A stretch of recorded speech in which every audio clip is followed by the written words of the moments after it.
Привет, друзья! Меня зовут Юлия Гендзина. Вы находитесь на моем канале, который посвящен интерьерному вязанию. Сегодня мы с вами продолжим разговор про пряжу, про карачаевскую пряжу или кавказскую, как ее еще называют.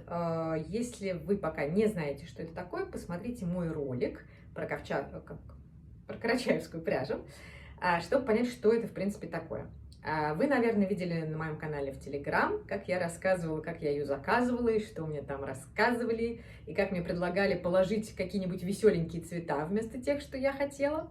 И вот, наконец, эти 30 килограмм пряжи мне пришли, я, как обещала, хочу вам сегодня показать и рассказать немножко про цветовую палитру. Тут надо понимать, что у производителя более 50 оттенков, насколько я помню, но я отбирала для себя те, которые между собой хорошо сочетаются и которые мне близки. Разумеется, это вкусовщина, это только мои пожелания, у вас они могут быть совсем другими. Но я хочу, по крайней мере, на тех цветах, которые я отобрала, показать вам, какие они в жизни.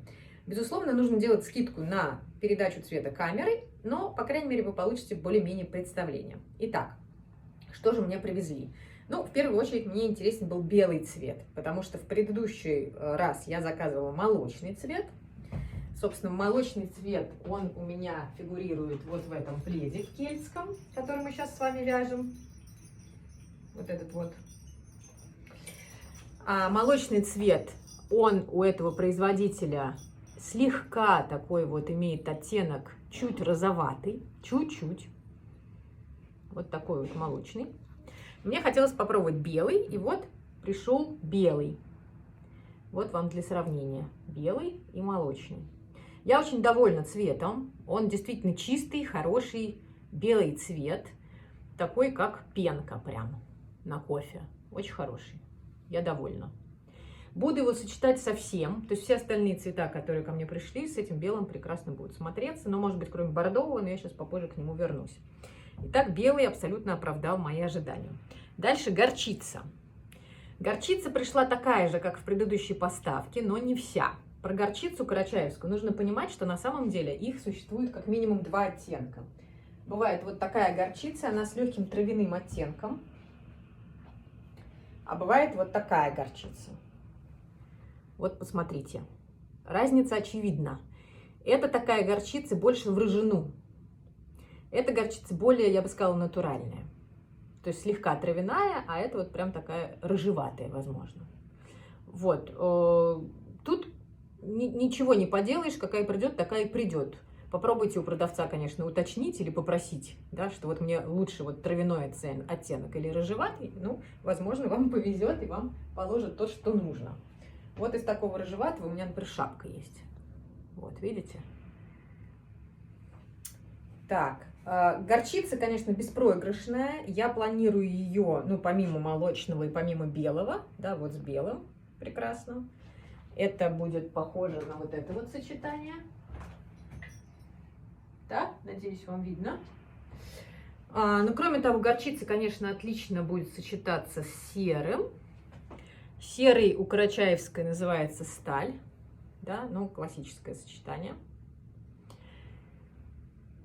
Сталь, про сталь сразу скажу, впрочем, уже говорила, что сталь там с небольшим таким небесно-голубым оттенком, чуть-чуть. Я даже сначала подумала, когда получила в прошлый раз эту сталь, что это джинс. Но потом мне показали, что такое джинс.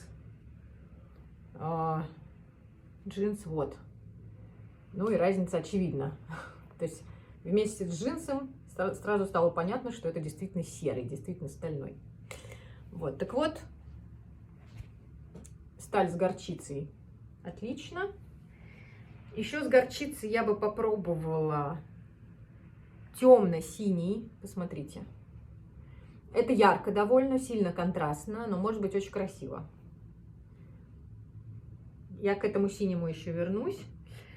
И, пожалуй, вот такое сочетание я бы попробовала. Тоже очень ярко контрастно, но красиво. Сейчас я остановлюсь на этом цвете. Это хаки. Там вообще на сайте есть еще оливковый, но я в итоге выбрала хаки и не прогадала. Я думала, что он темнее, но он прям такой яркий, очень хороший цвет. Темно-травяной, я бы так сказала. Прекрасный цвет, очень такой природный оттенок. Он и с белым хорош, естественно. Он хорош был бы мне, например, и с коричневым. Вот так вот.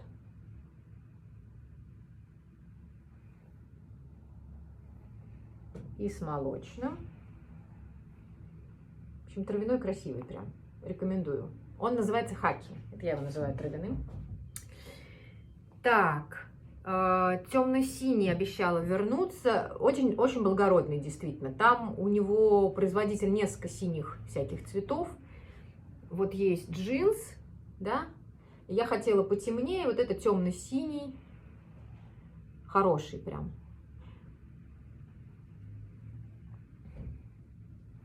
Его я бы, ну, помимо классических сочетаний, еще бы попробовала вот с таким вот, с бежевым.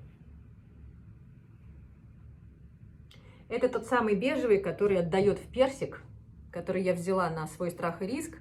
Ну, он такой бежевый, кофейный, кофе с молоком, такой вот.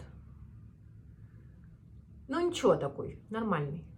В качестве базового цвета к нему компаньона, конечно, просто очень подобрать. Единственное, что вот, например, с горчицей, мне кажется, контраста не очень много будет.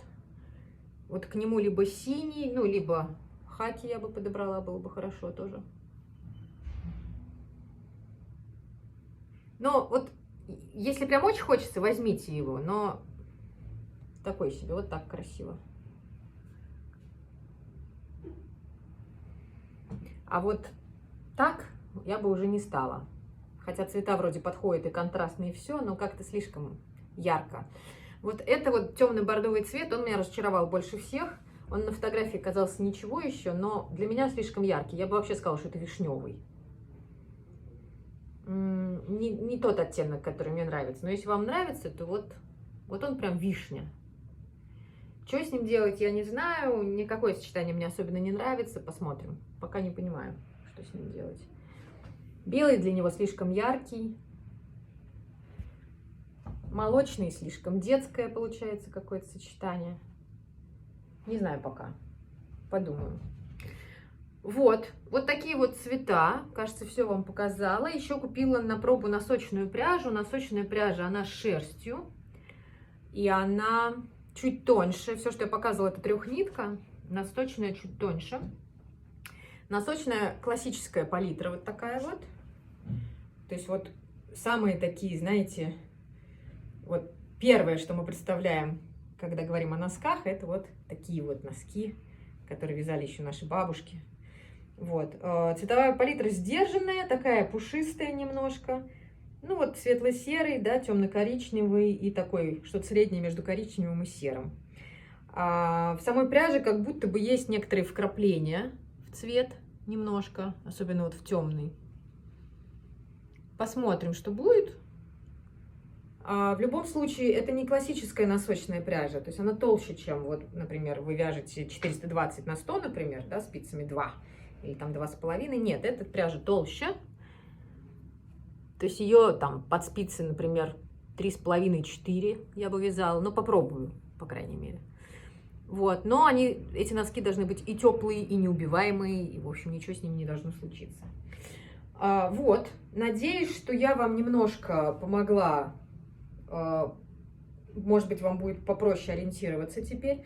Но всегда помните все равно, что и камера моего телефона чуть-чуть искажает оттенок, и то, что вы увидите на сайте продавца, может сильно отличаться. Помните про горчицу, что у нее несколько оттенков по меньшей мере. И не факт, что вам пришлют тот, который нужно. Но в сухом остатке очень вам рекомендую хаки и темно-синий. Правда, очень хорошие оттенки. Прям беспроигрышные.